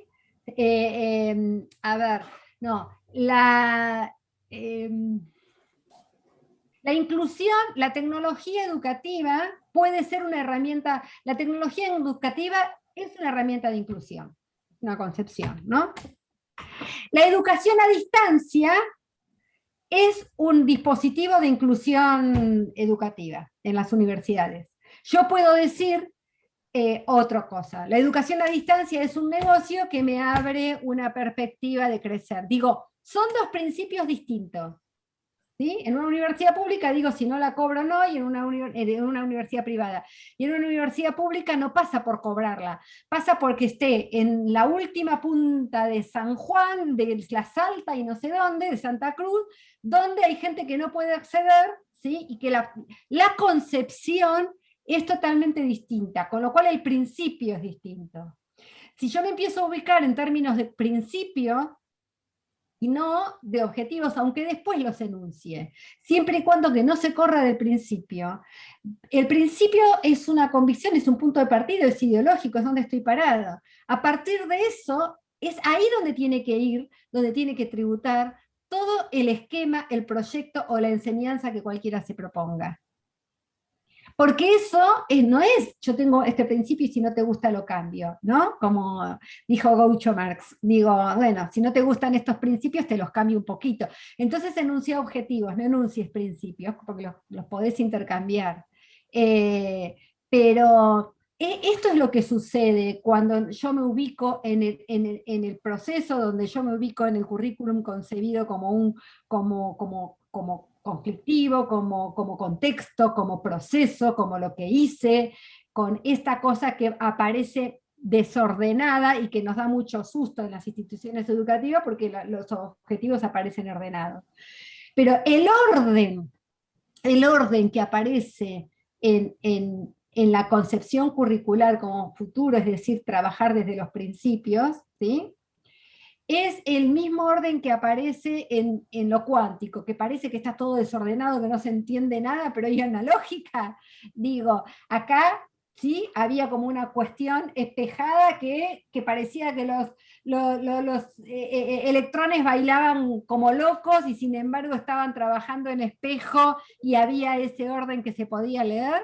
Bueno, en este también, el orden que les va a dar, ¿sí? Cualquier construcción de proyectos curricular y demás, sea cual fuere, es el tema de los principios. ¿Sí? Esto es el ejercicio que van a tener que hacer para la próxima clase, pero el ejercicio, la actividad, entre otras cosas, te la estoy cambiando, ¿no? Se las estoy cambiando, chicas. Pero tiene que ver con eso. Y entonces aparece lo que después dijeron, otro nivel de construcción curricular, que es el tema de los contenidos. ¿Sí? Que lo dijeron. Los contenidos son un recorte de un conocimiento más amplio. Pero acá apareció otra cosa, porque dijeron, estuvieron hablando de, de contenidos actitudinales, contenidos procedimentales. Bueno, esto también tiene que ver con teoría. ¿Saben de dónde salió la clasificación de actitudinales, procedimentales, conceptuales? De un autor que se llama César Coll, ¿sí? Que hace unos años empezó a hablar de estas cosas. ¿Por qué empieza a hablar de estas cosas César Coll? Porque dice, ojo, ojo, ojo, ¿sí? Toda construcción formativa, todo lo que forma en las instituciones educativas es contenido de enseñanza. ¿Sí? Los contenidos de enseñanza no son solo el listado de temas, como lo que pensamos en esta organización racional de los estudios, que es el listado de temas, ¿sí? Del trivium al quadrivium, etc. Son contenidos educativos, lo que después también se llamó currículum oculto, eso de lo que no se habla, pero que forma, que pueden ser las actitudes, ¿sí? Los valores. Son contenidos educativos, la forma de enseñar. Lo vimos en el curso pasado, el qué y el cómo, ¿no? Cuando vimos la película La Ola, ¿se acuerdan? Cuando vimos la forma es contenido, ¿se acuerdan? Bueno, en esa película La Ola, ¿qué es lo que enseñó? ¿Lo que decía el tipo, el docente, o lo que hizo? Lo que hizo. Bueno, y en eso que hizo aparecían todos los contenidos del nazismo, en un hacer.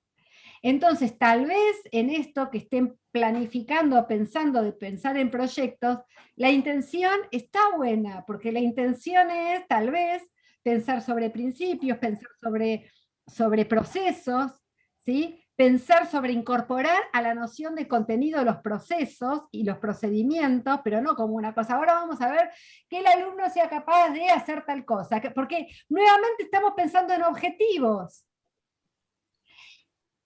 Hay un punto de inflexión en esto, de lo cual es muy difícil de articular, realmente es muy difícil de articular, la intención de una política pública que se piensa en macro, con teorías muy novedosas, a la formación docente, porque cuando se baja como un objetivo, como una racionalidad técnica.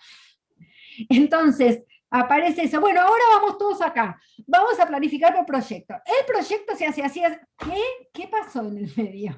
Y en el medio no entendemos nada, no entendemos de qué estamos hablando, de que ahora por proyecto, que ahora está... Y después nos hacemos una ensalada que ni te cuento, como la anécdota que siempre cuento de la profesora esa de mi hija que en primer grado me decía, ay no, yo soy constructivista porque uso la teoría de Piaget y hasta tercer grado no les enseñó a leer y escribir porque se había olvidado de que existía Vygotsky, qué sé yo, que no había que intervenir. Y la maestra esa hacía lo mejor que podía de su vida, pero le habían dicho que Piaget dijo que no había que intervenir porque se maduraba solito. Entonces ella nos prohibió a los padres explicarles nada a nuestros hijos. Yo tenía una hija y la sigo teniendo, ella es una mujer grande, que tenía su carácter, y me decía, mamá, la seño me dijo que no me tenés que decir nada, la seño me dijo que no me tenés que decir nada, y siguió haciendo garabatos hasta segundo grado, hasta que la tuve que enchufar en una maestra particular para que aprenda de una vez a leer y escribir. Pero la teoría de la seño está muy bien, porque ella le habían dicho que no tenía que intervenir en el proceso madurativo de la niña. Claro que era una teoría que tenía que ver con lo que estaba diciendo Piaget, que venía de la epistemología, no se dedicó a la enseñanza y que él iba por este lado, por la construcción madurativa, porque su investigación las había hecho con sus hijas en Francia. Bueno. Ahora, no estaba en ese momento Vygotsky puesto, ¿no? Que la importancia de los maestros y las maestras. Pero así es como las teorías muchas veces se bajan, y desde las escuelas reproducimos, y ahí empezamos el contexto de reproducción. No solo desde el punto de vista de nuestras disciplinas, sino de las teorías educativas. Reproducimos lo que se cocina en otra parte sin tener posibilidad de acceder a las investigaciones y sin saber de dónde vienen. Entonces, la política pública está bien, va orientada a esto que le están diciendo los expertos. Los expertos investigamos en otro contexto. Y los docentes que, a decir de Chevalar, no hacemos la transposición didáctica, no hacemos la vigilancia epistemológica, nos encontramos en el medio de estar repitiendo y transformar un proyecto genial en una racionalidad técnica, como vimos en el curso pasado, en el cuentito, del banquito. ¿Y qué hacemos? Cuidamos el banquito sin saber que hace muchos años lo tendríamos que haber dejado de cuidar. Entonces, acá lo que vamos a tratar de trabajar es que ustedes asuman cómo se construye curricularmente un proyecto, pero para ello, ¿sí?, tienen que tener claro cuáles son sus puntos de partida, ¿sí? Porque ahí tienen que tomar decisiones.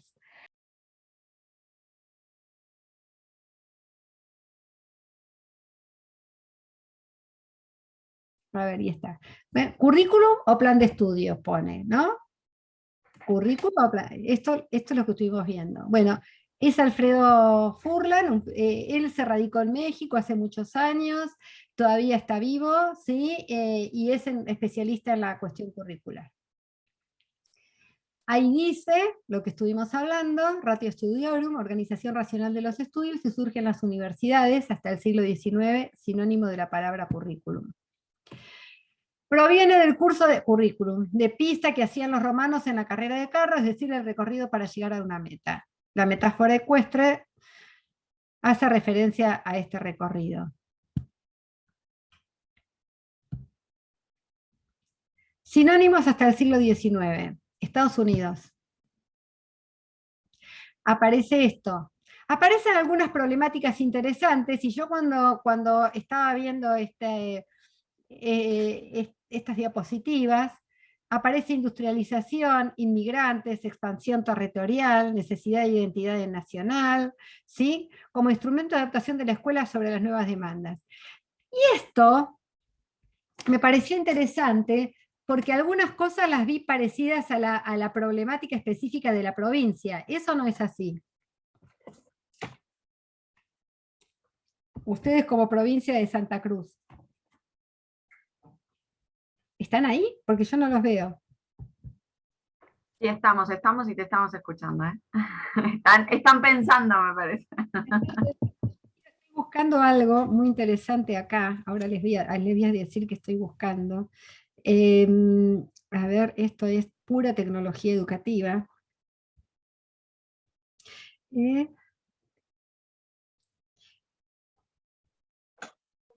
Ahí está. Acá. Bueno, esto, ¿sí?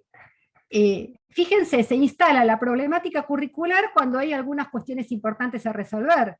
El tema de los inmigrantes. Entiendo que Santa Cruz es una provincia que recibe mucha gente que no es nacida y criada, ¿es así? Sí, es así. Bueno, Sí, es así. Bueno, con una expansión territorial importantísima, ¿bien? Con tal vez una necesidad también de industrialización, y sobre todo en la zona petrolera, necesidad de una identidad nacional, ¿o no? Una provincia que recibe tantos inmigrantes, por lo general atados al petróleo y con la expectativa de en algún momento irse, es complicado, ¿sí? De todo esto aparecen después los pragmáticos, ¿sí? Y aparece esto que yo les decía antes, ¿no? John Dewey, que entonces empieza a pensar en currículum desde el modelo de proceso, ¿bien? Desde este currículum orientado hacia el futuro, tener en cuenta el proceso, tener en cuenta lo que verdaderamente se está haciendo, tener en cuenta todos los atravesamientos que tienen los sistemas y la realidad de los niños en los sistemas democráticos. Entonces, Dewey estaba pensando en estas cosas, y los primeros diseños curriculares se empiezan a trabajar de esta manera. En el medio aparece algo muy importante en Estados Unidos, nada más ni nada menos que la carrera espacial, ¿sí? Y la carrera espacial y la desesperación por quién gana con el espacio, ¿entre quiénes fue? ¿Entre qué potencias? Estados Rusia y Unidos. Japón. Rusia Claro. y Estados Unidos. Rusia y Estados Unidos fundamentalmente. Ahora, ¿qué pasa? Los yanquis, que estaban analizando todas estas problemáticas en sus escuelas, ven que aparece el Sputnik, el primer cohete, ¿sí?, que se largó con la perra laica de los rusos. Y ahí se pusieron del tomate y dijeron, nosotros estábamos con toda cuestión y queremos objetivos, objetivos, objetivos, objetivos, y aparece, a ver, y ahora se me fue la diapositiva, acá. A ver, ¿qué pasa? Bueno, se me fue la diapositiva, no sé qué estaba presentando. Bueno, a ver si aparece esto. Estabas en la de Estados Unidos. Lo mismo fue con el tema de la vacuna para mí. La carrera, quién sacaba la vacuna entre Estados Unidos y Rusia. Claro, a ver, acá está como en borrador esto, no sé por qué apareció así, porque bueno, es algo que... no Tal sé vez por qué. ahí, eso, si intentás ahí y entrar de vuelta, Ahí en reproducir, ahí está. Esto lo pueden encontrar en internet, pues yo buscando el texto de Furlan, ¿sí? Y esto está hecho sobre la base de ese texto, me apareció eso, ¿no? Y digo, bueno, se los voy a mostrar. Tiqui, tiqui, tiqui. Y aparece entonces, ¿no? La enseñanza debe ser por la acción, la educación es la vida, la escuela es la sociedad, ¿bien? Pero en reacción al Sputnik aparece el Taylorismo, la organización del trabajo, científica del trabajo, y aparece Bobbitt. Objetivo que los alumnos desarrollan e incorporen eficazmente, analizar los pasos, punto por punto, paso 1, paso 2, te mido el paso. ¿Cómo haces? Mido, cuantifico, comparo, tiene que llegar. Y acá empezaron a trabajar con toda esta dureza y con todo este positivismo en las escuelas. Bien, y Bobbitt, que es el que empieza a generar esto. Y ahí aparece que si son sinónimos, ¿sí? Instrumentos de transformación, currículum es el recorrido, pero el plan es lo que tiene función de recorrer y que se va realizado y que ya se realizó, currículum, un conjunto de experiencias formativas que viven los alumnos en la escuela, o el conjunto de oportunidades educativas, y acá empieza con todas las comparaciones de las que estuvimos hablando. Planos de análisis, bien, ¿sí? Imágenes de la institución, claro. Acá lo que habla, que cuando nosotros estamos hablando de la perspectiva curricular, se están debatiendo muchas otras cuestiones, como las que estuvimos hablando hasta ahora, ¿no? Imágenes de la institución. ¿Sí? ¿Qué imagen tiene esa escuela? Si está en vanguardia, si no está en vanguardia, ¿sí? ¿Cómo son los docentes de esa escuela? Si tienen prestigio, si están a la moda, si no están a la moda, si, bueno, se debaten muchas cosas cuando se debaten las cuestiones curriculares, ¿sí? Las relaciones de intereses internas, ¿sí? Y acá aparece lo que estuvimos hablando en un grupo chico, quién impone en la evaluación su disciplina, quién no, ¿sí? El aislamiento de los profesores hace que sea muy difícil construir una imagen en conjunto, entonces los profesores empezamos a discutir. Y esta discusión es una discusión curricular, es una discusión de poder, es una discusión de cuestionar a las instituciones, es una discusión donde todo empieza a circular de una manera diferente.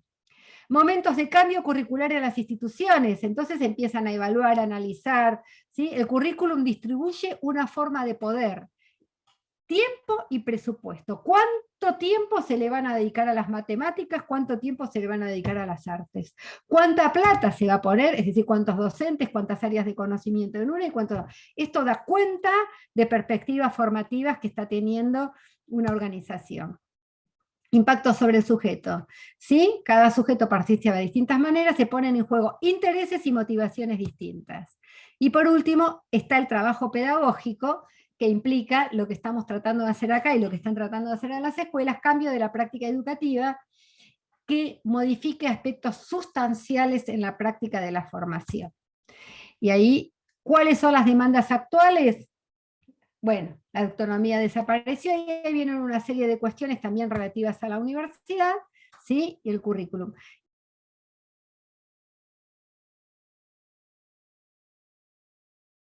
Entonces, es de lo que estuvimos hablando hasta ahora. Quiero retomar algunas cuestiones. En un momento por azar aparecí en uno de los grupos, me mandaron a un grupo, así que en ese grupo chico salieron algunas cosas. Ustedes están viviendo en la provincia algunas cuestiones que tienen que ver con este cambio por proyectos, que tiene que ver con esta nueva plataforma virtual, más allá de los atravesamientos mundiales de la vacuna del COVID, de la mediatización de la tecnología, hay una problemática mundial en la formación docente, hay un interés mundial en la formación docente.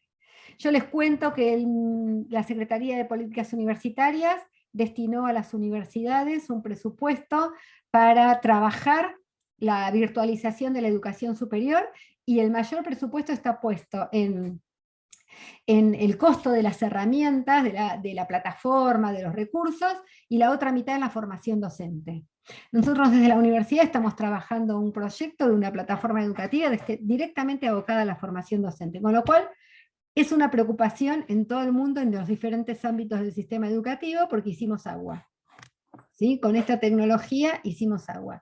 Pero entonces la formación docente no es solamente usar el Geniality, usar el Zoom, usar. Nos interpela porque nos hace blanco sobre negro tomar decisiones. Y esto es lo que tenemos que aprovechar. Porque tal vez, por eso que nos implica el uso de la tecnología, para no caer en apretar un botón y salen las cosas, tengamos la oportunidad histórica de repensar en serio nuestra práctica, porque tenemos que tomar decisiones. Nos largaron, la pandemia nos largaron al ruedo sin tener las herramientas. ¿Sí? No esperemos más que nos cuenten cómo son las herramientas. ¿Sí? Este taller tiene que ver con eso. Las herramientas las van a decidir ustedes. Y por eso esta complicación de dónde está el conocimiento, para qué es el currículum, cuáles son los principios, los objetivos. Esta discusión es previa a que tengamos las manos en la masa y empezamos a trabajar en nuestros diseños curriculares. Aparece esta cosa de las decisiones curriculares políticas, aparece el problema de la conectividad y el problema de la desigualdad. ¿Sí? Entonces aparece este enorme problema de cómo llegamos a los hogares donde no hay tecnología en un territorio tan vasto como el de la provincia. Aparece el problema de la deserción, del abandono, y cómo nos hacemos cargo de ese abandono desde la impotencia del Zoom. Aparece en todo esto las diferencias de la gestión de las instituciones, la conducción, las direcciones. Entonces, de todo eso nos tenemos que hacer cargo y podemos empezar a pensar, pero son problemas reales y son debates curriculares. Bueno, yo les comenté antes, las investigaciones educativas seguro van a ir por ahí, pero hay alguna variable que no es menor, que está atravesando todo esto, que es la dimensión institucional. Digo, hay una dimensión institucional donde ocurren cosas. Y hay decisiones de gestión que también ocurren cosas, ¿sí? Hay gestiones institucionales que tienen más posibilidades y más independencia de generar y hacer cosas, y hay gestiones institucionales que no las tienen, y esto impacta también en el colectivo docente. ¿Sí? Entre una gestión institucional facilitadora, donde escucha, recrea y potencia todas estas cuestiones que salen del saber docente, a una gestión institucional donde ningunea, donde obstaculiza y clausura, ¿bien? Y ahí estamos nadando, los y las docentes. En alguna podemos saltar muy rápidamente, y en otras tendremos que buscar las estrategias para llegar a los estudiantes de la forma más creativa que podamos tener, pero esta es la realidad también.